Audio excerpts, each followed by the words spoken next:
Bem-vindos ao Sport Beleza. Já estamos no ar mesmo? Já estamos. Então ainda estava aqui a testar o meu perfil, qual é que era o melhor, o direito, o esquerdo. Queres que eu avalie? Deixa-me olhar para a câmara. E tal. É o outro. É o outro? Então vou falar sempre assim contigo. Ai, cuidado com os torcicolos. Ai, consigo. Exato.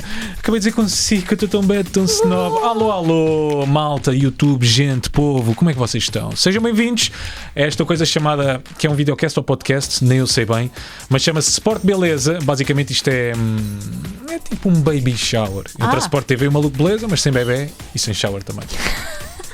Quer dizer, o meu shower já está cá. Eu já tomei. Eu também já tenho os bebés, mas temos presentes, como num baby shower. E isso é que importa. E temos muitas coisas mais. Primeiro, no que é que consiste? O que é isto do Sport Beleza, Filipa? É o quê? É um sítio onde não há clubismos. Boa. Não há polémica. Boa. Só há a beleza do desporto, como o próprio nome indica. Eventualmente a beleza de Rui Simões, se ele um dia a quiser trazer, ou a minha. Mas muito eventualmente. Mas até lá ficam só mesmo com a beleza do desporto. E temos um convidado. Portanto, nós vamos conversar com um convidado nascido, vivido e criado no Montijo. Margem Sul. Querias este momento para... são feitos os sonhos, porque eu sou da Margem Sul. Mal. Ele é praticante de golfe, ou golfe. Tu dizes golfe ou golfe? Golfe. Quem é que diz golfe? Por acaso também não sei quem é que diz golfe.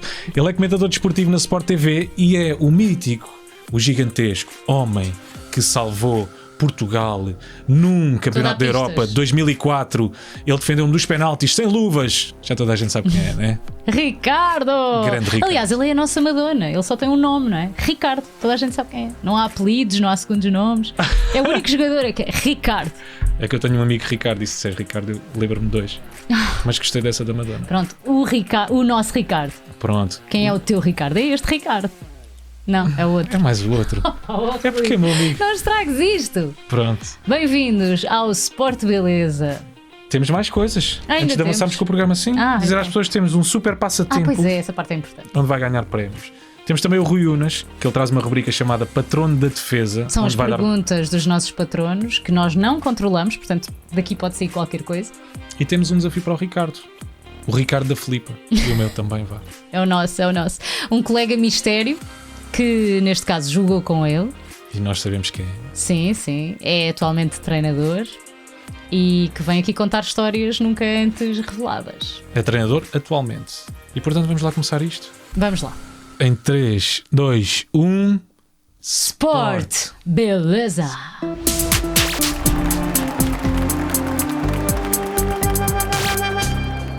A nossa conversa com o Ricardo será dividida em dois tempos, é o tempo regulamentar deste podcast e depois na quinta-feira temos um prolongamento onde vão acontecer mais coisas.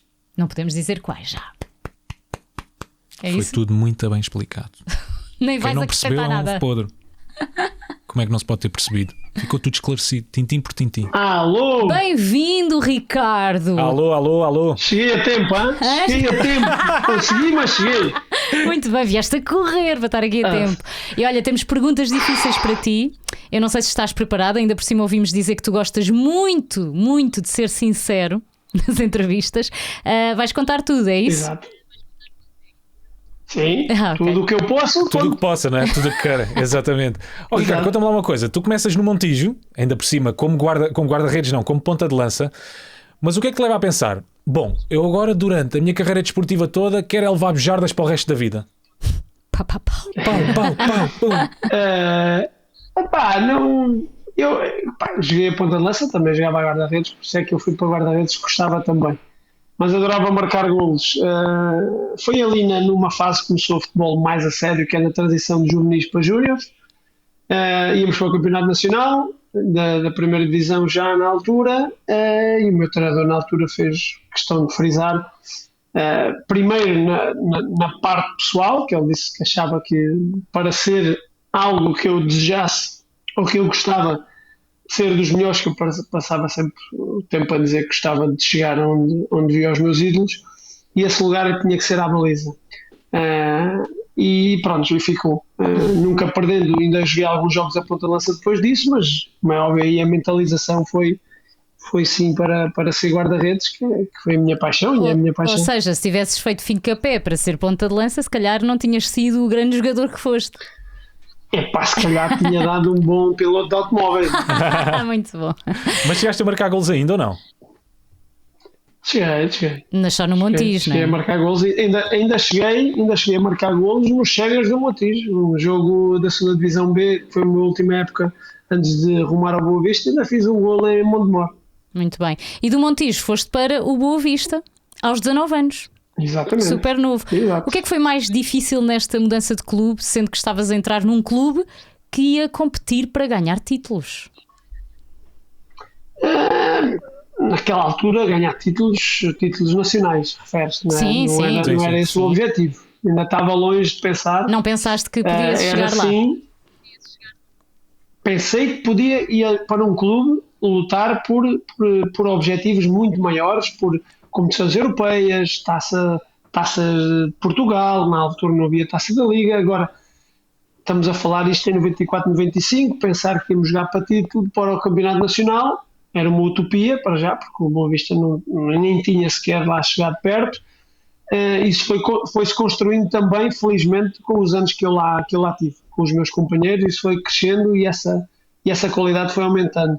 Agora, o difícil foi sim sair de casa pela primeira vez e viver para uma cidade de 350 km, sozinho, foi o crescer. Foi o moldar-se a minha personalidade, com a ajuda de todos os meus colegas e amigos, o viver sozinho, o viver longe, sempre podia vinha ao Montijo ter com a minha família, mas de facto foi essa parte, o impacto inicial dos primeiros meses, foi eu estar sozinho, nunca tinha estado sozinho. Choraste muito? Muito não, mas algumas vezes, quando o dia é mais calmo, quando o dia abranda, quando vais para casa, na altura não havia esta facilidade como estamos hoje, não é? E quem é que foram aqueles grandes amigos que te acolheram no Boa Vista? Porque normalmente quando nós somos mais novos, há sempre um ou outro jogador um bocadinho mais velho que acaba por nos acolher. É o Quem é que foi padrinho. aquele? Exato. Não, os mais velhos foram todos muito importantes para mim. O balneário do Boa Vista até era um balneário com muita experiência. Já falei isto muitas vezes com Alfredo, Tó Luís, Paulo Sousa, Caetano, Jaime Alves, nosso falecido Jaime Alves, Bobó, Nelo, tanta gente, um balneário tão bom que nos ajudou e me ajudaram tanto, porque também rapidamente conheceram a minha faceta de querer mais, de querer trabalhar, de querer aprender com eles, mas sem dúvida os meus melhores amigos com quem eu passei a maior parte do tempo no início, até o Petit nem estava lá na altura, o Petit estava emprestado. Os meus verdadeiros de todos os dias, praticamente, foi o Delfim e o Rui Borges. Muito bem. E qual é a melhor recordação que tu tens dos tempos do Boa Vista, se só puderes escolher uma? Se só puderes escolher uma. O dia de campeão nacional. Claro. O dia de que fomos campeões. Então estavas aí a falar do balneário. Que histórias é que há do balneário? Porque normalmente os jogadores têm muitas histórias e normalmente o balneário é do sítio que eles acabam por sentir mais saudades. Que histórias de balneário é que há aí? Tu eras um rapaz de partidas ou não? Epá, também me fizeram algumas, também fiz, como é óbvio. Fui prachado logo no primeiro estágio. Qual foi a tua praxe? Com a famosa entrevista. Foi a famosa entrevista como assim? que me ligavam um suposto jornalista entrevistava, fazer uma entrevista grande e depois e nós estávamos ali a sentir que estávamos a dar uma entrevista por telefone, na altura por telefone, estávamos autorizados a dar por telefone. E começou-me, pronto, a massajar o ego, a dizer que já me conhecia das camadas jovens, o que eu tinha feito no Boa Vista e que tinha me integrado bem, e era uma entrevista super completa. E até perguntavam a pasta dos dentes, e para aqui e para lá. Demasiado E nós respondíamos a tudo. E depois bom. essa entrevista era passada no regresso a casa. Depois era passada no regresso a casa, no autocarro, com toda a gente na galhofa. Foi a minha praxe, foi essa. Eu acho que nós lemos algures. Eu não sei se aqui estavas no Montijo ou já estavas no Boa Vista, mas tu não tens, se calhar aí foste tu a prachar outra pessoa. Tu não tens uma história que foi com o azeite em vez do shampoo ou uma coisa assim do género? Olha, com uma pessoa que eu gostava muito, que já não está entre nós, faleceu há pouco tempo, o Jaime Alves. O Jaiminho, isto já foi no Boa Vista, já com confiança e com as costas largas, protegidas pelo meu Alfredo, o Alfredo, pelos mais velhos, né?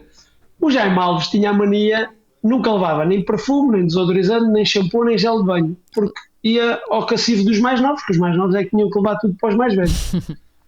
E não era, o problema não era esse, que eu até dava de bom grado, não há problema. O problema é que o Jaime gostava de estragar, era abusar, estava o shampoo todo a deitar para o chão, pronto. E eu um dia dizia, pá, eu vou entalar o Jaime, mas fui falar com o Alfredo primeiro, dizia, pá, vamos apanhar o Jaime, mas tu tens que estar assim, aqui às minhas costas, que é para isto ser para o torto, sou ainda miúdo, não é? E lá fui, vocês lembram-se dos shampoos que havia de ervas verdes, que era da, passa a publicidade, Herbalense, sim, os shampoos verdes. Sim. Epá, e eu levei aquilo e em casa, previamente, tirei metade do shampoo, misturei azeite, outra metade, devagarinho, aquilo no shampoo não se nota, e pus e tomei banho e tal, fui para a malta, olha, até amanhã malta e tal, não sei o quê, e deixei o meu cacifo com a minha chave. E o Jaime à espera e tal, e nós ficámos dentro da rouparia a espreitar para o buraquinho da fechadura. E o Jaime, estou a vê-lo aí ao meu cacifo, a breca já foi embora e tal, tirou aquilo e depois na cabeça toda, tudo à larga, shampoo para o chão, epá, passado 2 minutos, começamos a ouvir coisas que é melhor não dizer aqui. Filho deste, filho daquele, mano, desconto, e que eu tenho, e para aqui e para lá, foi remédio santo, opá, nunca mais a gente foi ao shampoo, gel de banho, eu disse, quando quiseres, pedes. Exato, aquilo estava a ficar escorregadio, imagina. Vazia, de certeza. Não, aquilo demorou dias para sair, aquilo depois entalou-me. Vocês lembram-se daquelas botas de bico que havia às texanas? Na altura usava-se botas de bico. Ok. As calcinhas El Charro, assim, arranjadas atrás e tal. A malta nova gostava disto. Uma vez vou tomar banhinho, pá, com um gajo para calçar a bota, tinha que pôr o pé primeiro, agarrava nas orelhas da bota e puxava, não é? O gajo foi ao gel, na altura a gente usava gel e tal, descarregou-me o meu gel metade num lado do bico da bota lá dentro e metade no outro. Não se vê, quando eu meto o pé, até saía gel pelos pontinhos da bota. Estragou-te o gel e as botas, nada se aproveitou. Ricardo, tu dizes numa entrevista que o Mister Manuel José te pôs no lugar. O que é que tu andavas a fazer para ele ter que te pôr no lugar? Podes contar. O Mister era fantástico, foi fantástico na minha carreira. Não que eu nunca joguei a titular com o Mister, não foi por isso, mas foi das pessoas mais importantes para mim, porque foi ele que me proporcionou ir para o Boa Vista. E eu sentia que ele gostava de mim, acreditava em mim, não foi tempo para ele ao fim de uma época foi-se embora e eu fiquei, não é? Como é óbvio. Mas na altura essa minha faceta de gostar e saber jogar com os pés percebia-me, e ele já me tinha dito algumas vezes, o guarda-redes é para defender, ao contrário de hoje o guarda-redes não é preciso defender coisíssima nenhuma, é preciso saber jogar com os pés. Antigamente eu já estava muito à frente do tempo e eles diziam que era maluco. Se o Guardiola tivesse visto antes. E houve um treino. Epá, aquilo, quer dizer, mas vocês veem hoje, vocês veem que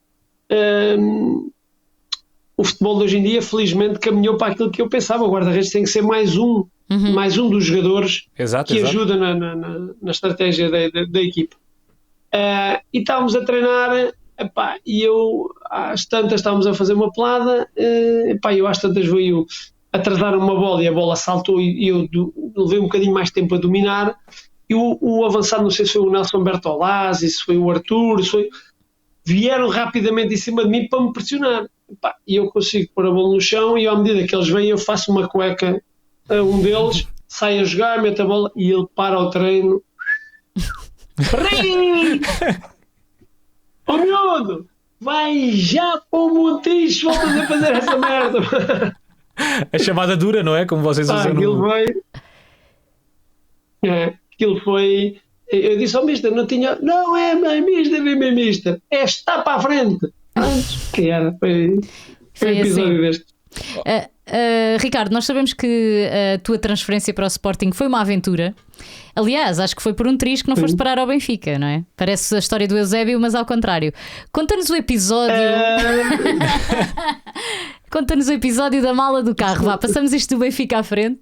Conta-nos só o episódio da mala do carro. Foi para poder sair, para poder sair do estádio, porque naquele fim daquele estágio, isto foi no fim do estágio, nós no último dia de estágio, que foi em Quiais, normalmente vinhamos para o Bessa fazer banhos e massagens. Já era tarde, já saímos tarde de Quiais e fomos para onde? Isto era de noite, estamos a falar, já era de noite. E como vocês sabem, naquele verão foi um verão muito atribulado e estava muitos jornalistas, muita gente à espera que nós saíssemos pela garagem e começaram a ver toda a gente a sair, menos eu. E na altura, como vocês sabem, para se proteger de alguma maneira o negócio que se estava a fazer e as coisas que estavam a tratar, eu tinha que conseguir sair dali sem que vissem as pessoas do Sporting e sem que me vissem a mim. E pronto. E foi a única maneira que tivemos. Foi enfiar-te na mala do carro. Sair dentro da mala do carro e sair da mala do carro mais à frente. Mas é fácil um jogador perder-se no mundo do futebol, no sentido em que tu, muito novo, se calhar não o teu caso, mas tu, muito novo, acabas por ganhar valores gastronómicos. Agora fala-se muito, por exemplo, na transferência... Gastronómicos? Ou gastronómicos também. Gosto. Também começas a comer melhor. Também gosto. É? Exato. Também começas a comer melhor. Mas fala-se, por exemplo, muito agora na transferência do Haaland, que pode ganhar valores absurdos para o City. É fácil um jogador, se não tiver, sei lá, uma estrutura emocional, uma estrutura familiar boa, perder-se no mundo do futebol? No mundo do futebol e de qualquer outra atividade que ofiram esses valores, como é óbvio. Hoje em dia, acredito que é mais difícil. No meu tempo, acredito que fosse, e anterior a mim, fosse mais fácil, porque o acompanhamento não era tanto. Podemos dizer também que, infelizmente, a escolaridade, as vivências não era tanta e a facilidade começava a ser de tal ordem que rapidamente as pessoas pensavam que aquilo ia durar para uma vida inteira. E não é. Agora, acho que devia haver muito mais controle nesse tipo de situações, porque de facto não há ninguém, eu sei que depois há gente que diz não, mas cada um tem o seu valor do seu produto, é o que vende, é o que gera, claro. Mas não há ninguém que valha estes valores, não há ninguém, não há, por exemplo, agora nós tivemos há um ano e pouco a transferência do João Félix por 120 milhões, por exemplo, e eu recordo-me de há 16 anos atrás, ou 17, o Ronaldo ser vendido por 10 milhões. Uhum. Só para vocês terem a noção, não é, das coisas, do que é que se pode proporcionar daí. O tempo, a evolução do tempo tem destas coisas. Agora devia haver muito maior controle, porque de facto depois, até no foco que o atleta tem que ter uma estrutura super profissional, super de confiança à volta dele, para que não perca tudo aquilo que imaginou, que sonhou. Se tudo aquilo que tu sonhas aos 19 anos ou aos 20 já o tens, explica-me lá se a procura de outro tipo de situações não é muito mais fácil a partir dessa altura. Claro. Sim, claro que sim. Tu achas que esses valores algum dia vão estabilizar? Ou seja, ou achas que é uma coisa que vai piorar no sentido em que daqui a 10, 15 anos vamos ter um jogador a sair por $500 milhão? É um valor estúpido, mas...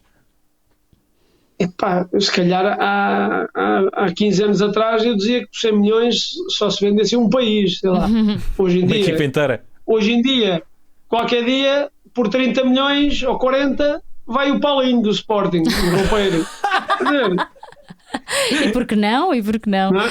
Sim, é verdade. Mas é possível que venha a estabilizar, eu acho que sim. Até porque as coisas têm que se democratizar também um bocadinho, a todos os níveis. Não, mas só vão ao sítio se forem legisladas, acho eu, porque senão... Mas achas que merecia haver aqui uma certa regra, uma certa legislação nisto das transferências? Acho que devia. Porque a diferença... não podes... apesar... Dou-vos um exemplo recente. Exato, desculpa Ricardo, só não te querendo interromper, mas interromper, porque se calhar até há clubes que vão ficar cada vez maiores e os mais pequenos ficam cada vez mais pequenos, ou seja, vai começar a haver uma diferença gigante Sim, sim. entre clubes. Isso é certinho. E era o exemplo que eu te ia dar. Recentemente, felizmente, o Porto eliminou a Juventus. Uhum. O Ronaldo é mais caro que o Futebol Clube do Porto. Exato. O Ronaldo é mais caro que o Futebol Clube do Porto. Atingimos coisas destas. Isto não é equilibrável, isto não é saudável se nós quisermos competição a sério. A competição vai-se cada vez mais, vai fazendo isto. Cada vez mais vai sendo isto, vai ser a luta a 10, a 8, a 7, a 5, a 4, 3...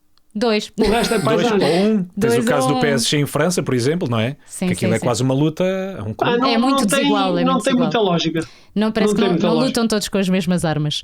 O Euro 2004 foi o momento mais marcante da tua carreira futebolística. É isso que tu vais dizer aos teus filhos? Sim, pelos momentos que nós vivemos e por aquilo que nós vamos ano após ano falando, o Euro 2004 marcou-me a mim e a todos nós que vivemos o Euro 2004 por dentro. Uma competição, essa deixou-nos orgulhosos apesar de não termos ganho. Infelizmente não ganhamos. Era fantástico se tivéssemos ganho. Tivemos essa paga 12 anos depois. Agora, em tudo o que nós passámos para os portugueses, os que os portugueses passaram para nós, o orgulho do português se sentir português, todos os elogios que nós tivemos da Europa futebolística, digamos assim, em termos organizativos, a partir daí a partir daí é que se começou a ter o sentimento do português, de eu gostar, de não gostar de futebol e gostar da seleção. Muito por culpa do nosso selecionador também, Exato. nessa altura, não é? De pôr a As bandeira bandeirinhas à todas. janela. Exato. Foi ele que começou isto, mas o veículo para tudo isto é o grupo de trabalho, foram Sim. os jogadores dentro do campo que conseguiram fazer aquilo, aquela dinâmica toda. E isto, de facto, porque era muito o espírito sul-americano, não é? E nós não tínhamos, nós éramos de Portugal, nós éramos do hóquei quando o hóquei ganhava, nós éramos da Rosa Mota quando a Rosa Mota ganhava, nós éramos do Carlos Lopes quando o Carlos Lopes Era ganhava. só quando havia Quando vitórias. Portugal perdia, Não éramos. ninguém era de Portugal. Entendem o que eu estou a dizer? Sim, sim. Sim. Quando Portugal perdia, ninguém era de Portugal. E vocês E tinham hoje nesse Euro? as pessoas sofrem com as derrotas de Portugal. Por isso é que eu digo que o meu clube e o meu melhor clube, e não concebo outro melhor clube que não seja a Seleção Nacional, não concebo que alguém tenha. Eu primeiro sou português e depois sou do Montijo, do Boa Vista, do Sporting, do Setúbal, do Betis, do Olhanense, por onde eu passei, porque deixei amigos. Sou pessoa de amigos, sou pessoa que dou o coração. Infelizmente tive muitos dissabores por ser assim, mas vou continuar sempre assim, porque os clubes é daqueles onde eu passei, onde deixei muitos amigos. E vocês tinham aquela sensação durante esse Euro? Acabámos depois por perder o primeiro e o último jogo, infelizmente. Mas vocês tinham aquela sensação que era, passavam pelo menos para nós, quando Portugal ia jogar, que eles não iam perder aquele jogo. É verdade. Nós tínhamos aquela sensação, o jogo contra a Inglaterra, o jogo contra a Holanda, que o Manis faz aquele golão, não sei bem vindo de onde. Ou contra a Espanha, que contra a foi só com Espanha. o gol do Nuno Gomes. Mas sim, passavam-nos isso. E nós tínhamos, e vocês, as pessoas como adeptos, passavam-nos e nós não éramos por a força que nos transmitiam, por a garra, jogo após jogo, aquelas viagens para os estádios, era uma coisa brutal, é uma coisa que eu não consigo vos descrever por palavras. Havia uma procissão gigantesca sempre que eles iam para o estádio, é verdade, é verdade. De todos os que marcaram pela Inglaterra, esse jogo que eu vi fechada no quarto, sempre que era penalti eu ia-me fechar no quarto para não ver. Eu estava a gravar uma novela. A sério? E parámos todos de gravar a novela, bora, joga Eu ia a Portugal. correr para o quarto, fechava-me e depois só destapava os ouvidos e vinha ver. Ai, espera, foi gol, ouvi. O Beckham era a última pessoa, o último jogador que tu achavas que mandasse a bola para a quinta. Tu pensaste, é o Beckham, não vai falhar de certeza. Não pensei nada disso. Eu pensei, é um jogador inglês que vem marcar e eu quero é defender. Ok. Felizmente para nós, ele mandou por cima e infelizmente deu cabo da marca de penalti. Pois foi, Por isso é que eu acho que ela aquilo demorou- arrancou o relevado. Por isso é que eu acho que aquilo demorou tanto tempo. Porque nós no Mundial 2006 a seguir despachámos no instantinho. Ó Ricardo, e conta-me lá. A relva estava boa. Pois é isso, eu ia pegar aí nesse ponto da relva. Conta-me lá, porquê é que os jogadores fazem aquele charme? Quando batem um livre ou um penalti e as coisas não correm bem, fazem sempre assim para a relva? Como se a relva tivesse culpa. A relva Ali, não foi em bem 2004, olha, em 2004 não era preciso fazer porque estava mesmo muito mal. Porque, como podes imaginar, já jogaste futebol, acredito. Sim. A maior força que tu fazes quando fazes um remate está em que pé? Em que pé? Está no de Sim. apoio. Ah, sim. Ora, aí está, Exato. certo? Se o pé de apoio tem uma base que não é estável, o que é que vai fazer com que aconteça? Que o remate não saia grande coisa, Sim. saia... E esse receio que eles estavam levava em 2004 a baterem quase os penaltis todos ao meio da baliza para não acontecer o que aconteceu com o Beckham. Uhum. E isso estava-me a fazer confusão a mim também. E eu tive que fazer alguma coisa também, por isso é que veio a história das luvas. Uhum. E em 2006, felizmente, aquela relva estava melhor, pronto, a marca estava direitinha, era uma marca normal e a estabilidade dos jogadores era bem melhor e tentaram marcar o melhor possível e eu também tentei defender o melhor possível e felizmente aí sim Aí já não consegui deu. apanhar 3. E há ali alguma ciência por trás dos penaltis ou não? Ou aquilo é puramente sorte? Não. Há sempre muito trabalho, muita dedicação, há estudo dos atletas, da linguagem corporal, principalmente de quem marca, e depois é o teu trabalho diário, a tua força de pernas, o teu instinto felino, a tua rapidez, os teus reflexos que te fazem que naquele jogo de mano a mano tu tens que conseguir enganá-lo, tens que conseguir levar a fazer algo que tu queres, ou então tu tens que ser suficientemente rápido e lesto a reagir no último momento para que ele não consiga esconder aquilo que vai fazer. Porque quem marca os penaltis tem a faca e o queijo na mão. Mas tu, Devem imaginar. quando pensas, tu tens 2 segundos para pensar nisso tudo, para pensar nesses fatores Não, todos. 2 segundos, se eu tivesse 2 segundos era golo. Se tivesse 2 segundos era golo. É isso. E falaste aqui no Mundial de 2006, como dizias, defendeste 3 e és o guarda-redes que mais penaltis defendeu numa competição deste género. Quer dizer, agora já sou o primeiro. Fui o primeiro. Já alguém empatou. Mas na altura foi Quem é a que primeira empatou? vez que um guarda-redes... Foi o Subasic da Croácia, também já Ok. defendeu 3. E foi o primeiro guarda-redes a defender 3 penaltis numa fase Ele final do também Mundial. estudou bem É a relva. português e Exato. Ricardo, eu estou à espera de te fazer esta pergunta desde o início do podcast. Na verdade, desde 2005. Eu fiquei com a pulga atrás na orelha. Já sabes onde é que eu vou, não é? Vou ao Sporting, que só precisava de um empate, e aos 83 minutos o Luizão cabeceia a bola para dentro da baliza, marca o gol que dá a vitória ao Benfica, que nesse ano se sagrou campeão. Tu reclamas que é falta, que é mão, acho eu.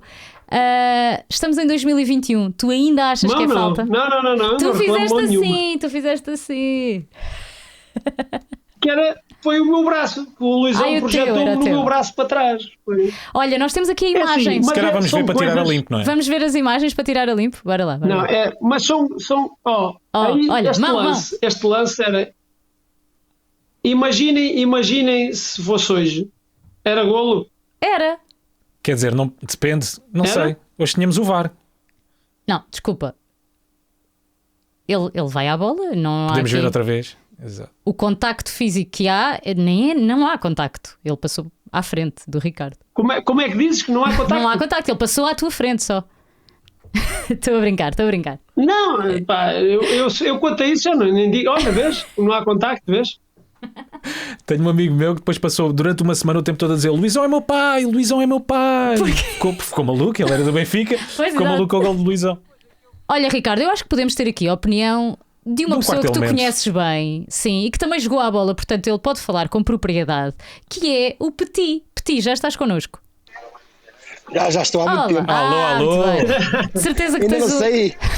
O que é que tu achas sobre isto? Qual é a tua opinião? Podemos começar já por aqui. Sobre o VAR.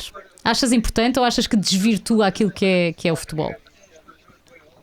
Pode desvirtuar o momento do golo, é a festa do golo, que os adeptos gostam, os jogadores gostam. Isto do VAR veio tirar essa emoção do jogo, mas por um lado o VAR é importante porque se houvesse há 25 anos atrás o VAR, como o Ricardo disse há bocado, metade dos jogadores também não acabava, mas se calhar o futebol era mais rasgadinho, era mais intenso, era mais vibrante para o adepto mas o VAR sem dúvida que vai ajudar o futebol. Muito bem, então agora conta-nos a tua melhor história com o Ricardo, se conseguires escolher só uma. Eu não tenho muitas histórias para o Ricardo. Quer dizer, ainda há bocado. Claro que não, só contaste 10 há bocado quando estávamos em off. Não, vou contar aquela que eu já sabia que o Ricardo gostava de acelerar e com o Rui Bento. Lembras-te, Ricardo, quando deixaste o Rui Bento? Ei, eu tinha-me lembro, avisado. eu lembro. Pronto, e depois nós começámos a ir à seleção em 2001 por Boa Vista e eu apanhei a boleia do Ricardo e fomos à casa dele, ao Montijo, e nunca imaginei que o Ricardo em 2 horas e um quarto se metesse da cidade do Porto, estado do Bessa, ao Montijo. Eu vinha ali aflito sem abrir Havia o a Ricardo. boca. Muito bom. O Ricardo Isso não gostava se de pode acelerar. dizer. Já prescreveu também. Já, exato. Olha, e Não você- havia radares naquela altura. E vocês ainda se lembram bem da equipa campeã pelo Boa Vista? Lembram-se dos jogadores todos? Perfeito. Quem é que se quer Perfeito. chegar à frente? Eu posso dizer. Então vá. Eu posso dizer.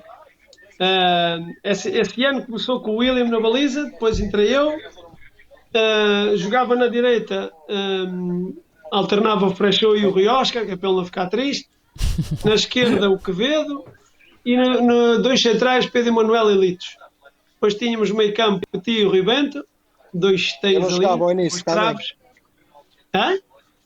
Eu também não jogava ao início. Estava de castigo. Estava ali, tínhamos ali o Pedro Santos, tínhamos ali o Geraldo, Jorge Silva. depois Jorge Silva. o Jorge Silva, depois tínhamos mais à frente o Sanches, tínhamos o Duda, o Martelinho, o Jorge Couto, o Silva, o Wellington, Demétrios. Pronto. Agora vou falhar alguém, se calhar Sérgio, o central, o miúdo do Sérgio também estava connosco. Marçal, o João Marçal. Paulo, Alvassado. E como é que é ser Mas já disse mais ou menos os que jogavam mais. Acho que passaste no teste. Sim. Passaram os dois. E como é que é ser campeão por uma equipa que não fazia parte dos 3 grandes, vá, como se costuma dizer? Olha, o que eu costumo dizer, e o Petit também corrobora disso, é que quanto mais anos vão passando, mais valor vão dando àquilo que nós ganhamos naquela altura. Porque as pessoas só falam no ano do título. E nós, em 5 anos e meio com o Mr. Jaime Pacheco, fizemos um primeiro e 2 segundos e um terceiro. E isso é um valor tremendo. Tremendo. E nesse ano, e no ano a seguir, perdemos a 2 jogos no fim na Luz. Pois foi, exatamente. Podíamos ser bicampeões. Sim, não Nós foram. treinávamos como nunca. Quais é que são os mísseis? Treinávamos como nunca. Nós tivemos cerca de 6 anos com o Mr. Jaime Pacheco e equivaleu a 12 anos de carreira, por isso. Olha, quase tipo anos de cão. Eu vou contar aqui uma. Ricardo, vou contar aqui uma quando ficámos os dois no quarto. Aquele só dava águazinha e aquele peixinho que não dava mais nada no jantar. Quando estávamos ali na Avenida Boa Vista, em frente ao Sheraton, que tem aquele hotel, que eu Sim, mandei o meu Panema irmão Park. ir ao McDonald's num computador. Eu tinha dito ao Fóssil de Vitor Nova, tínhamos esquecido o computador e ele trouxe umas hambúrguerzinhas com uma cervejinha, que andávamos 3 em 3 dias em estágio e ele não deixava comer nada.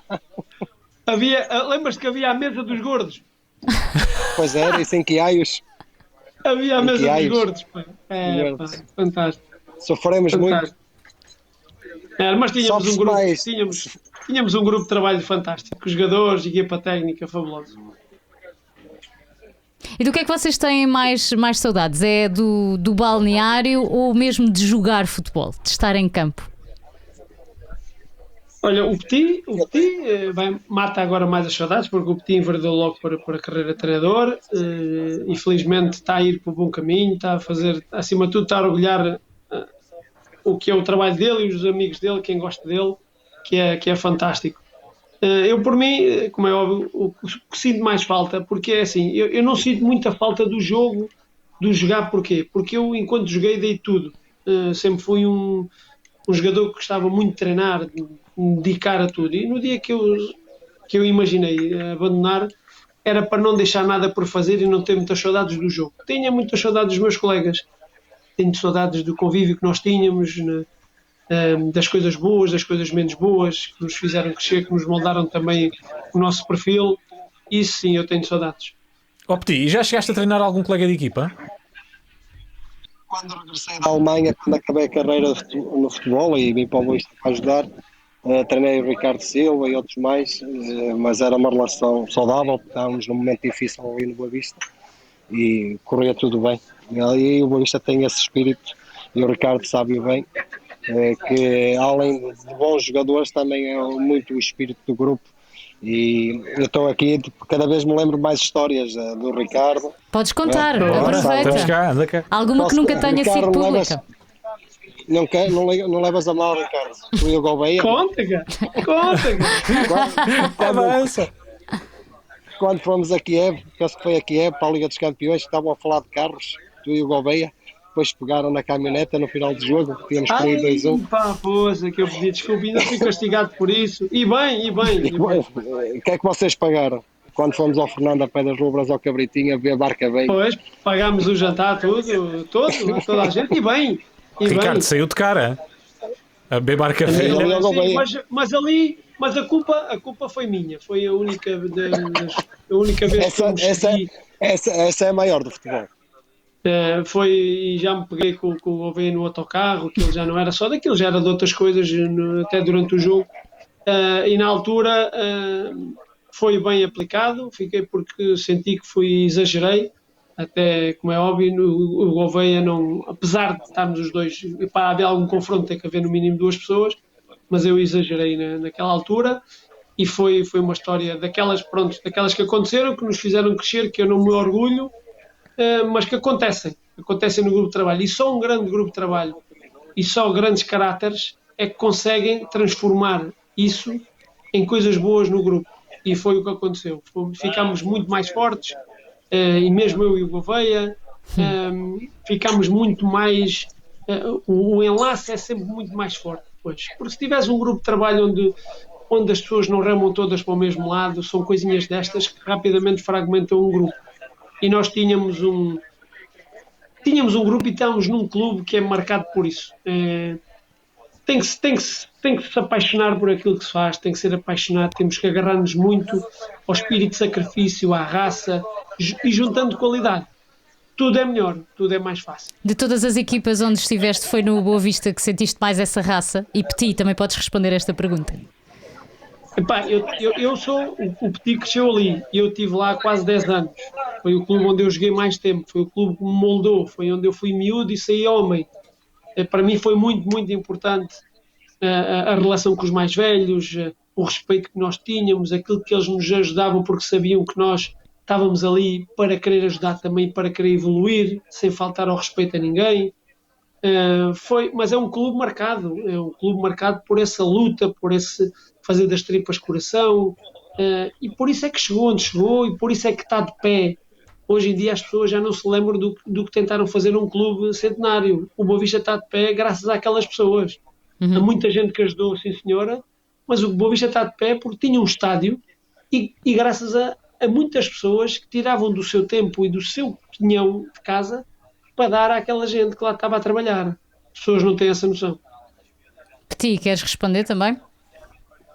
É um pouco daquilo que o Ricardo falou. Eu tive o privilégio antes de jogar na formação desde os meus 9 anos. Eu cheguei lá como guarda-redes, mas depois vi logo que não dava, o falecido Jaime Garcia, e passei por várias posições até chegar à média. Mas é sem dúvida um clube com uma mística muito grande, que em termos de formação sempre formou bons profissionais, tanto em termos de campo como em termos de homem.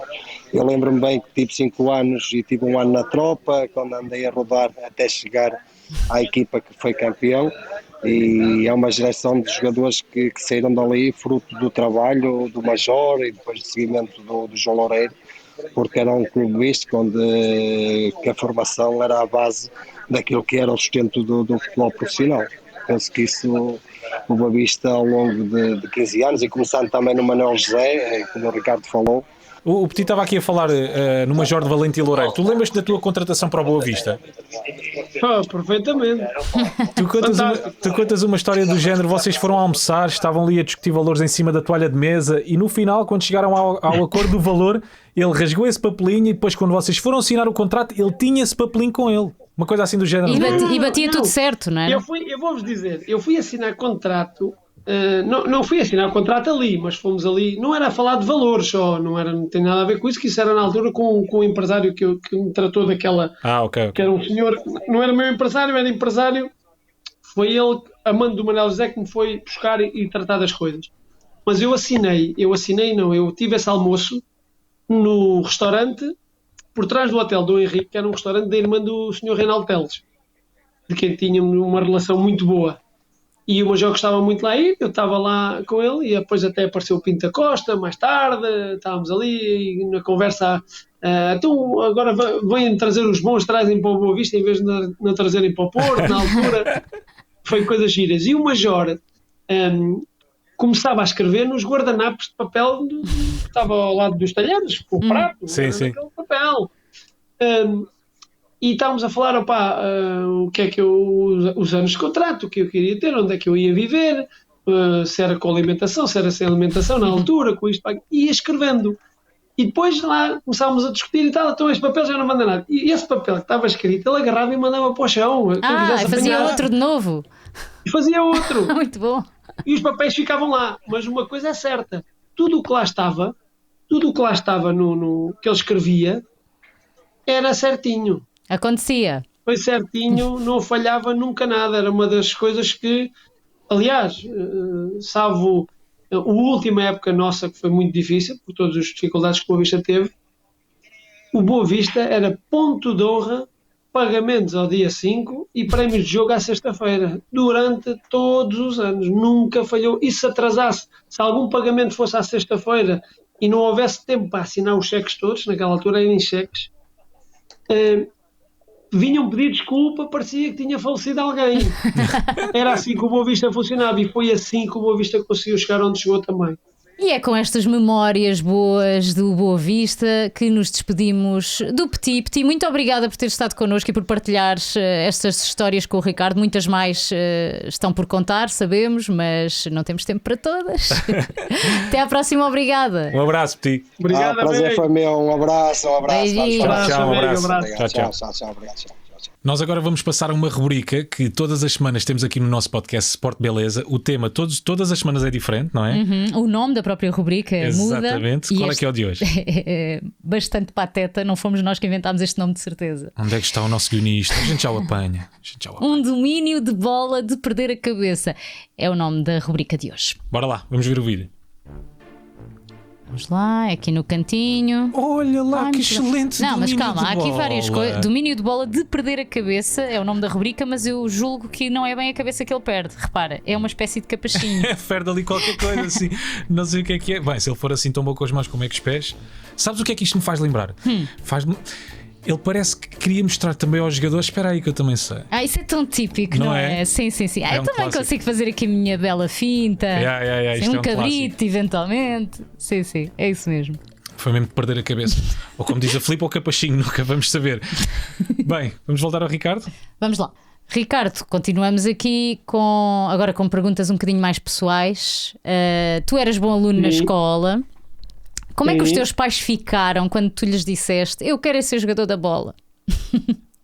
Não, o meu pai nunca ficou porque ele nunca queria. Primeiro. A minha mãe é que sempre patrocinou isso. Normalmente é ao contrário, não é? Normalmente os pais é que puxam mais. Sim. Sim, mas é o feitio, é como cada qual. O meu pai via-me sempre a seguir aquilo que ele fazia, a pegar no negócio que ele tinha, as coisas. E a minha paixão sempre foi o futebol e era sempre isso que eu quis fazer, nunca deixando os estudos de lado, ter sempre essa muleta.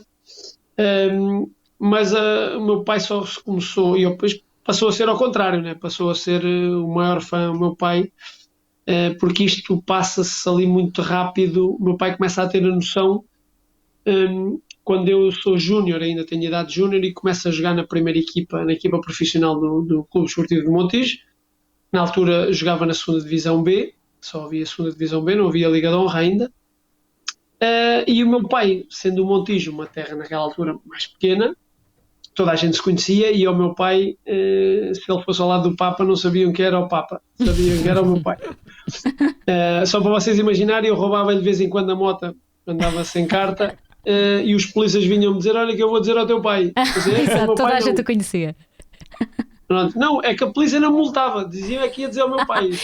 Pois, isso é que não. ficavas pior. É melhor multar, não dizer ao meu pai.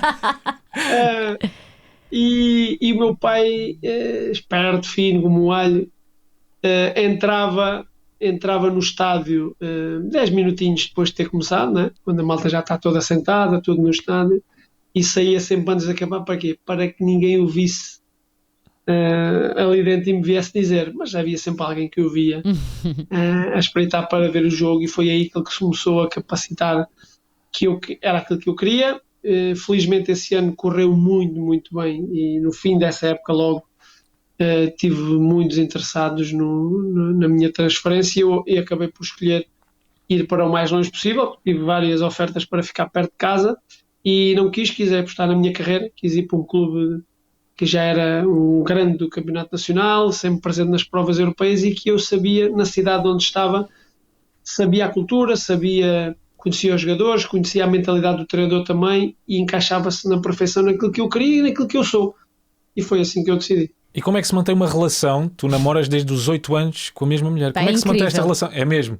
A primeira coisa que eu e a Filipe comentámos foi... Namorar ainda existe. É aquela coisa, lanchar juntos com oitaninhos e tal. Exato. Fizeram começar... tudo o que havia para fazer desde os 8 anos, pronto, no seu tempo. Exato, o que interessa é que é a mesma mulher, a verdade é essa. Como é que conseguiste manter esta relação? Porque tu andaste sempre tu cá, tu lá, tu andaste por Lisboa, andaste por Montijo, andaste pelo bem Porto. A estátua que eu mereço. Exato. O tamanho da estátua e ela também, não é? Porque ela sujeitou-se a andar aqui de um lado para o outro também. E a estátua vai só não ser em Portugal, mas também no estrangeiro, não é? Que tu também andaste em Espanha, vais ter uma uma estátua em Sevilha, uma estátua em Leicester. Olha, tenho essa felicidade, tenho essa de estar com a mulher que amo desde muito miúdo, e tanto ela como eu não estamos juntos por interesse nenhum de um do outro, assim, por gostar de um do outro, porque de facto eu andava a pé e de bicicleta para ir dar-lhe um beijinho antes de ir para a escola.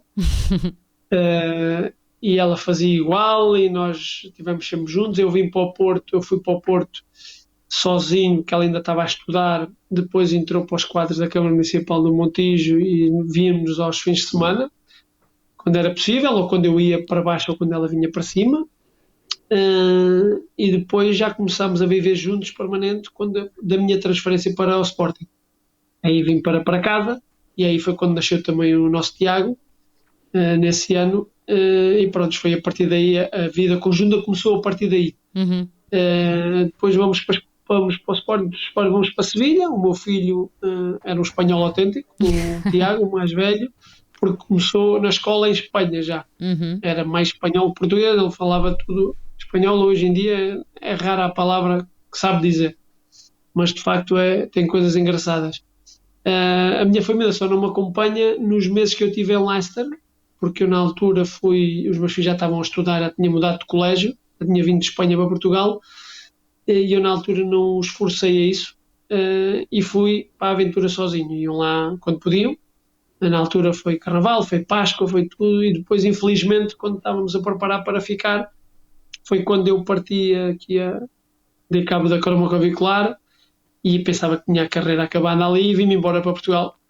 Despedi-me, ia renovar com 2 anos com o Leicester, e vim-me embora definitivamente. Pensava que não ia jogar mais, e pronto, e foi de resto. A minha família, tirando Leicester, acompanhou-me sempre para todo lado. Pronto, então o segredo é esse, é a família a acompanhar-te sempre, tirando ali umas partes em que só se viam ao fim de semana.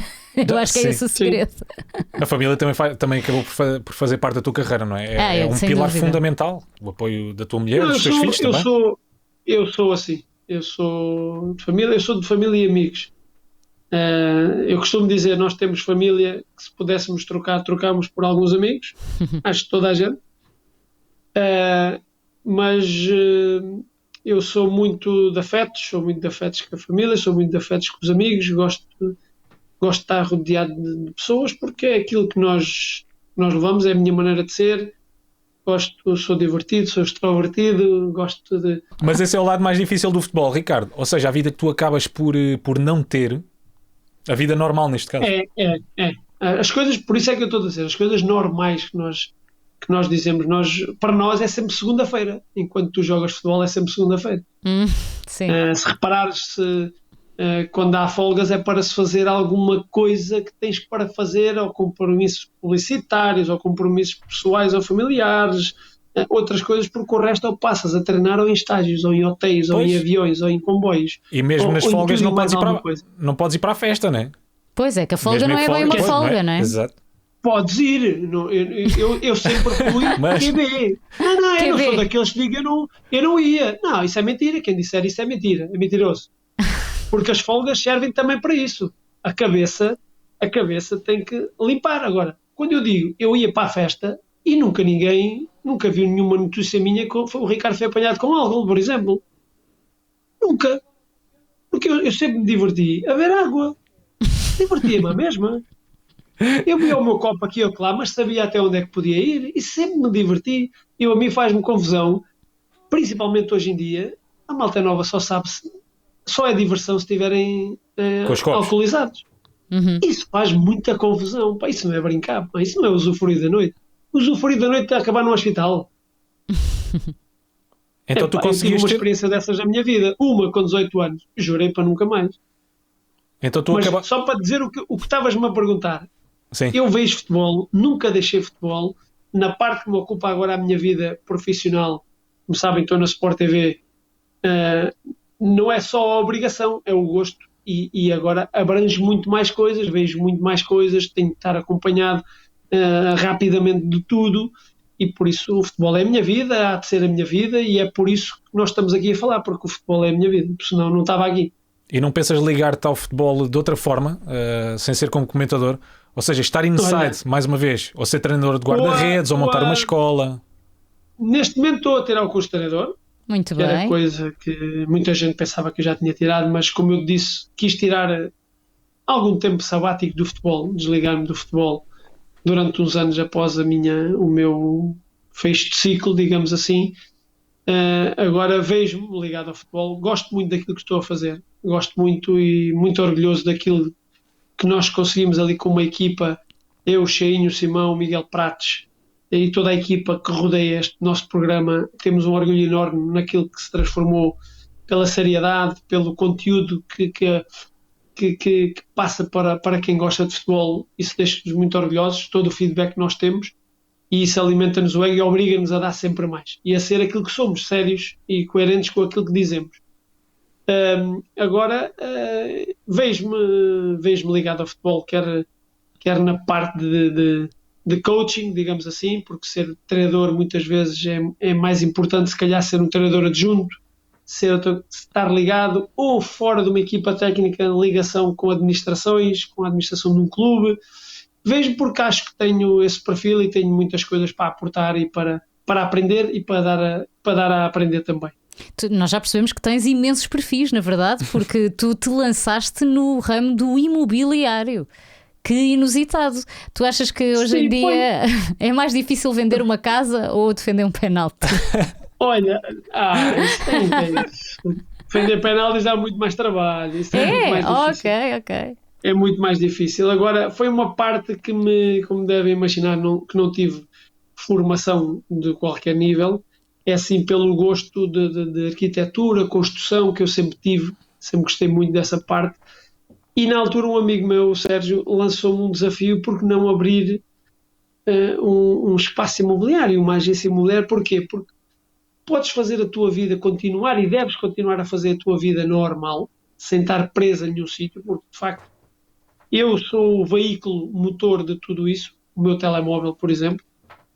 Mas também me mantinha socialmente ativo com aquilo que eu gostava, que era estar com as pessoas, conhecer algumas coisas. E isso foi parte ao princípio que me motivou muito, que me deu a conhecer muitas coisas que eu não conhecia, ainda sei muito pouco sobre isso, mas eu digo às vezes em brincadeira, eu sou sou daquele rapaz que leva as coisas muito a sério e sou muito bonzinho nessa parte da imobiliária. Eu sou incapaz de enganar alguém.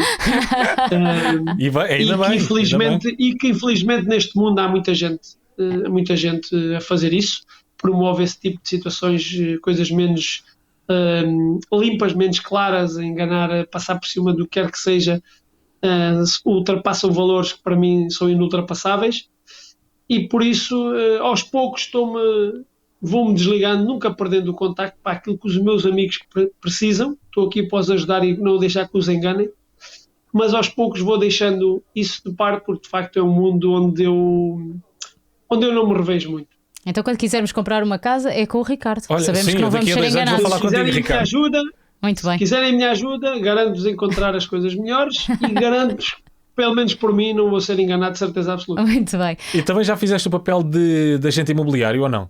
É que eu de repente estou a imaginar na minha cabeça o Ricardo a levar alguém lá à casa. Com uma pastinha, não é? Com os dados todos. Não, eu vou-te contar uma história, uma só. Como deves imaginar, no pós minha carreira, ainda está muito vivo a memória, até para os estrangeiros, tudo. Quando as pessoas sabiam, aqui no Algarve, que é um mundo vivo do turismo, né, como é óbvio, imobiliários porta sim, porta sim. Imagina, as pessoas todas vinham ter comigo para me entregar as suas propriedades e apartamentos e casas e tudo e mais alguma coisa para ter na minha agência, mas rapidamente eu também percebi que tinha que começar a afastar-me um bocadinho, e isso é que começou-me a perder o brilhozinho. Porquê? Porque as pessoas queriam que fosse eu a tirar as fotografias, queriam que fosse eu a ir com eles visitar qualquer problema que tinham, e eu disse: desculpem lá, mas eu não consigo nem posso andar a fazer aqui esse tipo de trabalho, porque eu tenho muito mais coisas com que fazer também. E na altura não me estava a ver, eu agora só queria fotografias novas, mas tinha que ser com o Ricardo. Não sou fotógrafo, pelo amor de Deus. Tão bom. Sou muita coisa, mas fotógrafo não. Ricardo, estamos a adorar a conversa, mas temos mesmo que terminar. Não já, há tempo para falar também de um outro amor, muito rapidamente, que é o golfe. Como é que o golfe entrou na tua vida? Sabemos que até já ganhas torneios. Tu não consegues mesmo nem estar parado, nem estar no desporto sem ser a competir, na verdade. Olha, isso disseste tudo, eu não consigo estar parado. Bicho carpinteiro. Eu e a minha família, os meus pais e as pessoas que me conhecem, eu nasci para o desporto. Eu aqui nasci está. mesmo que bela para o fotografia. Desporto, porque eu joguei a tudo. Eu joguei e fiz questão de aprender a jogar bem a tudo. Futebol, basquetebol, salão, ténis.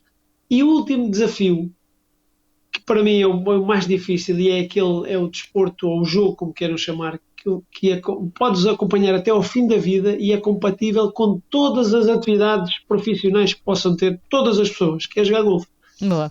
E na altura, quando entrou este bichinho, em 2006, pelo meu querido professor António Dantas, ele andou ali cerca de um ano quase a chatear-me, entre aspas, que queria me ensinar, que eu fui morar para um campo de golfe, nem ligava nada a golfe, nada. Gostava de ver, mas não ligava nada. E fui para um campo de golfe, sim, para ter mais sossego para a minha família, para estar muito mais descansado, para não ser alvo daquelas coisas dos autógrafos e fotografias, de tocar a campainha. E ali estava num sítio mais recatado, onde tinha mais privacidade. E queria um laço com o professor que ensinava muitos meninos, e ele disse: olha, eu quero te ensinar, porque eu vejo em ti algo, pela tua maneira de ser, que tu vais gostar e vais querer saber mais, e é muito bom para a tua atividade profissional, porque isto tem muito a ver com concentração, com foco, isto é muito difícil. E lá se diz, no dia dos meus anos, foi a prenda dele: olha, eu não tenho prenda para ti, volto a dizer, quero te ensinar a jogar, quando tu quiseres vais ter comigo, já não te digo mais vez nenhuma. E ele disse, quando disse aquilo, não tinha uma vez nenhuma, aquilo ficou, pronto, é uma prenda, não vou desiludir o meu amigo. E houve um dia que liguei-lhe: olha, hoje eu treino de tarde, mas é um treino de banhos e maçãs, é curto, quando eu chegar a casa eu vou ter consigo, professor. E foi. E pronto, maldita hora ou bendita hora, a partir daí, de facto, vi a dificuldade que é, porque de facto é o jogo mais difícil que existe. E essa dificuldade foi o bichinho que me mordeu. O golfe tem um bichinho. As pessoas comparam o golfe à droga, nos bons sentidos. A droga não tem bom sentido. No sentido do vício, quando entras é difícil sair, ou quase impossível. E o golfe é mesmo assim. Se esse bichinho te morder, porque de facto o ver os outros que conseguem fazer coisas que tu não consegues, para mim faz-me confusão. É pelo desafio, não é? E pronto, Queres sempre e chegar lá. levou-me, e o professor disse que quando eu fui para a Espanha e continuava-lhe a ligar, a dizer que já tinha conseguido fazer isto e aquilo outro, ele dizia: lá vem o maluco, este gajo nunca mais vai parar, este gajo só vai parar quando for handicap zero. E eu dizia a ele que nunca na vida ia conseguir, e nunca mais me esqueço, no dia que baixei de zero, liguei-lhe a chorar, juros. Da alegria foi tanta. A sério, porque às vezes a minha carreira tem esses momentos, mas nisto a alegria foi tanta, de um objetivo que eu pensava inatingível, e liguei-lhe a dizer ao professor: eu até estou emocionado agora, pode-se emocionar comigo, porque eu de facto estou muito contente, porque consegui baixar de zero. E isso, para quem joga golfe, é brutal. E por isso revela também um bocadinho da minha faceta de esportista, de querer sempre mais, de querer sempre aprender. Por isso é que eu digo que não sou capaz de estar quieto. Imagine este confinamento, o que foi. Eu arranjei tudo e mais alguma coisa para estar aqui em casa a dar shots contra uma rede. Aposto que ficaste bom em alguns jogos de tabuleiro tudo e mais alguma coisas coisa assim do género.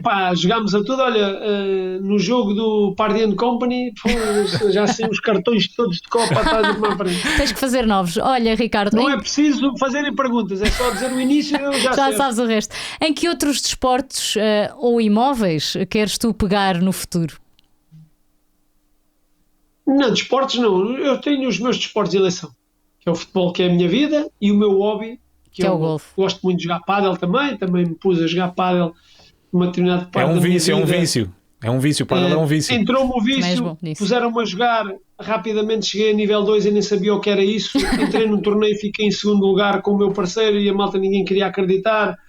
E eu disse: não posso, mas és nível 2 de federação? Desculpa lá, Ricardo. És nível 2 de federação? Não, quando me disseram que eu ia jogar com os jogadores de nível 2, eles disseram: não, vocês só têm de dizer se eles são humanos. Para mim é igual ao 8, se é 2, se é 20, quer lá saber.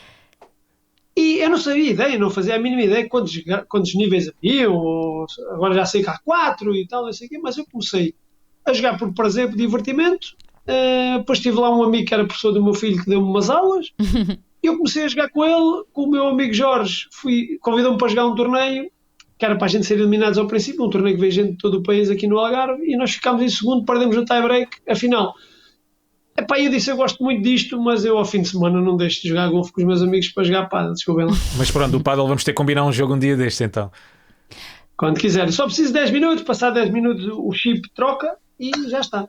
Temos que falar, obviamente, já falaste muito, se calhar foi a pergunta que mais te foi feita ao longo dos anos, desde 2004, que é: porquê tirar as luvas para defender aquele penalti no Euro 2004? O que é que era? Uma técnica que tu já tinhas treinado? Foi por acaso? Quiseste que o adversário ficasse confuso? Olha, vamos rever. Aí está. Ai, o Eusébio ia-lhe dando uma coisinha. Isto ainda arrepia, é incrível. É verdade. Vocês nem sabem a história dessa coisa. Nem sabem, já contei várias vezes. É um momento útil. Que emoção. Olha, foi algo que eu nunca tinha feito, nunca mais fiz, porque de facto isto são coisas que não se treinam, isto não está escrito em lado nenhum. Tu ficaste impávido e sereno, não ficaste logo porque ainda tinha que marcar o penalti. Com o máximo do entusiasmo. Sim. Eu tirei as luvas porque o Beckham me rebentou a marca de penalti. Os jogadores ingleses e nós também. Ainda ninguém sabe da bola hoje. O Rui também infelizmente falhou o penalti, por isso mesmo, pela maneira que eles tinham de bater a bola, muito curvados, e a bola subiu muito, porque assim que se assentava ao pé de apoio, aquilo explodia praticamente e a bola mexia. E os jogadores começaram a bater muito, estavam a desvirtuar a sua maneira de bater os penaltis, estavam a sair quase tudo ao meio. Se vocês depois podem ver a tenda de penalti, há um penalti então que eu nem me mexo. Não vale a pena estar aqui, eu vou ficar ao meio porque... e foi de facto o único penalti que eles mandaram para o lado, que foi o Hargreaves que encostou. E quando vejo o Vassel a vir, era o único jogador de todos que eu não tinha estudado, porque nunca tinha marcado nenhum penalti. E eu disse para mim: fosga-se, com outras palavras. depois vê-se eu já estou farto de quitar, isto já está a demorar tempo a mais, eu tenho que fazer alguma coisa, Ricardo. Isto tudo em milésimos de segundo, no tempo que venho fora da área e para a baliza. Epá, e olhei para as mãos e foi instintivo, olha, esta merda vai mesmo sem as luvas, eu vou, pá, tenho que fazer algo para me motivar a mim, o jogador também vai mexer um bocadinho com o adversário, que ele ficou a olhar para o árbitro para ver se podia marcar ou não, mandou-o marcar. E pronto, e felizmente resultou, porque para defender penaltis também não precisas de luvas. E eu sabia que era a marcar a seguir. Só que o que eu não sabia é que a minha vez já tinha passado. Pois, não eras tu que ias marcar ali. Nós não contámos, eu principalmente, estava tão metido, estava tão focado naquilo que estava a fazer que não contabilizei o penalti que o Rui também mandou por cima, porque o Beckham foi o primeiro a falhar e o Rui mandou a bola também passou a arrasar a barra. E eu sabia que era o sexto a marcar o penalti. Estava na nossa folha, eu tinha pedido ao Mister, tinha-lhe dito, não era pedido, tinha-lhe dito, Mister, se quiser marcar, sabe que eu marco, não tenho problema nenhum, sempre marquei. Ele disse, ok, és o primeiro, se a gente não conseguir nos 5, és o primeiro logo a bater a seguir. Estava na folha. E na altura, é golo, eu não vou para a marca de penalti e naquela emoção toda, quer minha, quer dos meus colegas também, o Postiga sai porque estava convencido que era ele também, não é? Porque o Postiga era a bater a seguir a mim. Como eu não saí para aquela bola, ele deve ter entendido que eu não queria bater. E foi o Postiga e fez aquela panencada que nos matando do coração. Isso aí, desculpa lá, Ricardo, só para te interromper aqui um bocadinho. Esse tipo de penaltis marcados assim à panenca transmite alguma confiança e segurança à equipa ou não? Porque de repente aquilo é quase uma paragem. Transmite uma segurança tremenda a quem marca e um ataque cardíaco ao treinador e ao resto da malta toda. Exato, e aos adeptos também. O Scolari iam matando no balneário, como vocês devem imaginar. Não é? É que a panencas correm mal, não é? 2006, muito mal. Em 2006 ele já bateu um penalti diferente, porque não é, revela a confiança que o Helder também tinha. Não é? O Helder, para fazer aquilo com o David James na frente, com 2 metros de altura, 2 metros de largura, tens de ter umas bolas do caraças para fazer uma coisa daquela. Agora, há uns que dizem que é um bocado de irresponsabilidade. Podem ir por aí porque imaginem que o Postiga ao fazer aquilo, o guarda-redes fica de pé. E imaginem que o guarda-redes apanha aquela bola, fica de pé. Não era só porque o falhar está agarrado a quem vai marcar, só falha quem vai marcar, porque uma coisa é tu tentares marcar bem, com força, para um canto, desviar e o guarda-redes defender, bater no poste e ir para fora. O Rui falhou a baliza, pronto, uma infelicidade, falhou, tentou meter a bola no canto, falhou, não há problema, só falha quem marca. Agora, um falhanço daqueles era demasiado crítico e demasiado mau para o Helder e para o treinador, como vocês podem imaginar. Imaginem que o vosso clube está a jogar uma final e um jogador do vosso clube faz isto e falha, vocês passam a odiar esse jogador, por exemplo. Claro. Quem nunca jogou de futebol passa a odiar esse jogador porque foi por causa dele que a equipa dele perdeu, estás a ver? Há outros que dizem que foi o treinador que não o devia ter deixado de fazer aquilo. Mas é que o jogador é que decide. O jogador é que decide o que lá está dentro a fazer. Pronto.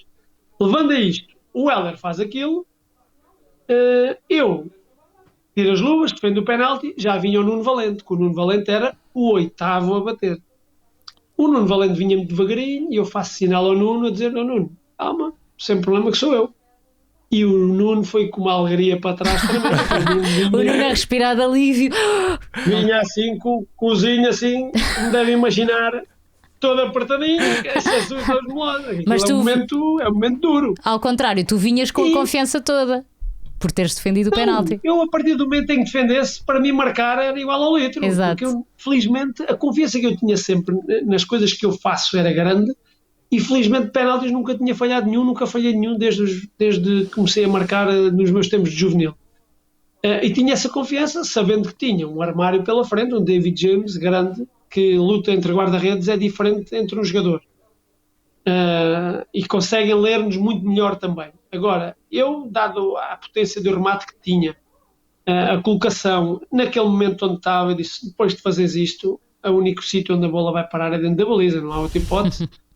E pronto, e foi aquele momento, felizmente foi feliz. Tenho pena de não ter sido a final, como é óbvio, que era merecido para todo um país. E foi um momento brutal. Foi um momento que eu recordo muito importante para nós, muito importante, uma pessoa muito querida de nós todos, que fazia favor de nos passar muitas coisas boas, estar ao nosso lado nos momentos bons e maus, que era o King, que era o nosso Eusébio, que antes das marcações de grandes penalidades, como vocês devem imaginar, um jogo Portugal-Inglaterra, tantos anos depois de eles terem sido eliminados pela Inglaterra, mexia muito com o Eusébio. Claro. E aquilo, vocês sabem, o Eusébio agarrava-se muito à sua toalha, era uma pessoa... Era muito emocional, muito emotivo. Não muito estável. Sim. Não muito estável. E o Dr. Jones começou a sentir, quando estamos a preparar para os penaltis, que ele estava ali num estado que não era já muito normal. E pediu-me, como já tinha falado, o Michel tinha falado comigo, estava a falar com o malta, estava ali a descansar um bocadinho para a marcação, e veio-me pedir se eu falava ali um bocadinho com o King, sendo guarda-redes, já não estava ao pé do Michel, não precisava estar na palestra, se o acalmava um bocadinho, porque ele estava demasiadamente excitado e estavam com medo que alguma coisa acontecesse. E eu tive essa honra e esse gosto de estar ali um bocadinho com ele, a passar-lhe a minha confiança, a transmitir-lhe eu que desta vez nós íamos fazer tudo por tudo e íamos conseguir ganhar a Inglaterra, e que ele iria ter a sua vingança, digamos assim, entre aspas, vingança é uma palavra forte, estes anos todos, ia sorrir no fim deste jogo. E foi esse o meu trabalho, que tive ali um bocadinho no fim a tentar acalmar aquele coração para que nada acontecesse. Porque há muitas pessoas que dizem, foi o Eusébio que disse para tirar das luvas, ele estava ali a falar para ti, as imagens da televisão enganam muitas pessoas, como as pessoas pensarem um bocadinho, não estava ninguém ao pé dos guarda-redes nem nada, o Eusébio estava bem longe, nem sequer o via, nem o ouvia sequer. Mas pronto, as imagens das televisões enganam muitas pessoas. E depois esse momento, após isso, foi, como devem imaginar e viram nas imagens, o King foi o último a chegar para me abraçar. Porquê? Porque ele já mal andava, gostava-lhe muito de andar, o resto foi tudo a correr, ele lá chegou já quase passado 3 horas. Porque eu fui celebrar para o lado lá do campo. E o que é que ele te disse? Quando eu sinto ele ao pé de mim, quando abracei todos os meus companheiros, eles iam-me matando, iam-me sufocando ali, que eu não conseguia sair debaixo deles. Mas quando estou de pé e consigo me abraçar a ele, lembro-me perfeitamente dele, os olhos em lágrimas, e a agradecer-me. Eu disse-lhe que ele não tinha nada a agradecer. Quem tinha a agradecer era eu e nós. Por aquilo que ele nos dizia, que nos passava todos os dias, porque aquilo que ele tinha, aquela felicidade que ele estava a sentir, era só um pequeno retributo daquilo que eu e os meus colegas queríamos dar-lhe, e eu pessoalmente lhe queria dar. E isso para mim foi fantástico, porque foi uma pessoa que me marcou muito, muito, muito. Se havia pessoas que não deviam partir deste mundo, ele era uma delas. Agora ficámos todos aqui emocionados. Sim, obrigada por esta partilha, Ricardo. Sim. Então agora vamos passar ao nosso passatempo. São 2 prémios generosos por parte do nosso Ricardo. São 4 prémios. São 4 prémios, 2 pares. É isso, 2 pares. Para a mesma pessoa, à partida, exato. Cada pessoa leva 2. Bem, está a ser confuso, é melhor explicar. Se ganhar. Vamos ver. Mas isto é muito rápido. Portanto, 2 pares de luvas, ambas são autografadas, umas de golfe, ou golfe, ainda não sabemos, temos de tirar a limpo com o Ricardo, e outras de guarda-redes. O que é que têm que fazer? Têm que dizer qual é a alcunha do nosso convidado. Eu julgo que já apanharam aqui meio da conversa, eu acho que já algumas passou, vezes. Exato, eu acho que já passou pela conversa. Portanto, as hipóteses são... Ave no espeto. Ave no espeto. Às vezes só ave, às vezes quando é para ser rápido. Ave! Anda cá! Ave no espeto, labreca. Tenor ou eu vou marcar um penalti no Euro 2004. Exatamente, são uma destas 4 hipóteses, mas para participarem têm que escrever aqui nos comentários passatempo, têm que pôr hashtag passatempo. Okay, cardinal. E ainda uma segunda parte da resposta, que é porque é que vocês merecem ganhar este prémio. Sejam criativos, porque a resposta mais criativa ganha. Portanto, qual a alcunha do nosso convidado e porque é que merecem ganhar este prémio? Aqui nos comentários. E o prémio é um par de luvas autografadas pelo Ricardo. 2, na verdade. Um de futebol, outra de golfe. Ou golfe. Ricardo, tens aí as luvas? Queres mostrar as luvas? Eu tenho as luvas. E já vou-vos dizer, não são 2 pares, atenção. É um par e meio. Então. Ah, Porque só há uma no golfe luva só no jogam com golfe. uma. Nota-se muito que nunca jogámos golfe na vida. Sim, nota. Estás a ver? Quer dizer, eu já joguei, por acaso já joguei golfe. Como é que Então está? isso- O golfe epá, é muito sul-africano, uma coisa assim. É golfe. Então ficamos pelo Ponto final. golfe. Olha, diz-me só uma coisa. Golfe. Quantas vezes é que falhaste na bola? É porque eu só joguei uma vez golfe na minha vida e falhei para aí 10 vezes na bola. Não, eu acredito que não jogaste vez nenhuma golfe. Tentaste praticar golfe. Exatamente. Já lá vamos à parte do Porque golfe. se tivesse jogado golfe, tinhas que acertar na bola. Pronto, Mas jogaste, tens que acertar. já voltamos aí. É muito difícil. Eu digo-te, não se imagina. Pá, vou dizer uma coisa engraçada, malta. O golfe só custa os primeiros 30 anos. Depois é fácil. Boa. Porque Muito o bem. golfe é muito, muito difícil. É muito Estamos difícil. aptos lá para os 60, então, Filipe. Se começares muito agora. As luvas estão aqui. O par das minhas luvas estão aqui. Olha que fixe. Perfeito. Estão giras. Estão aqui luvas E depois a do luva. mesmo modelo. Sim. E a luva de golfe está dentro do saco que nós tenho aqui agora. Por acaso não tenho aqui nada no escritório, mas é uma luva porque eu sou destro e os destros utilizam a luva na mão esquerda. Muito É bem. a primeira mão que segura no taco. Os canhotos usam na mão direita. Estamos a levar É aqui para com uma ter- lição de golfe. Foi mais uma coisa que aprendemos Pronto, hoje.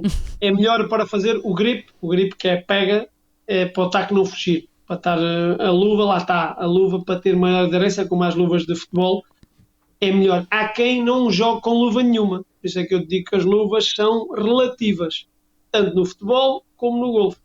Ok. Muito bem. Obrigada, Ricardo. Bom, nós continuamos a conversa com o Ricardo na quinta-feira, portanto, não percam. Contamos convosco, está bem? Tchau, tchau. É o prolongamento deste Sport Beleza. Até quinta. Pri, pri. Dois apitos, Este é dois não é? apitos, que é Exato. vai para o prolongamento. Boa.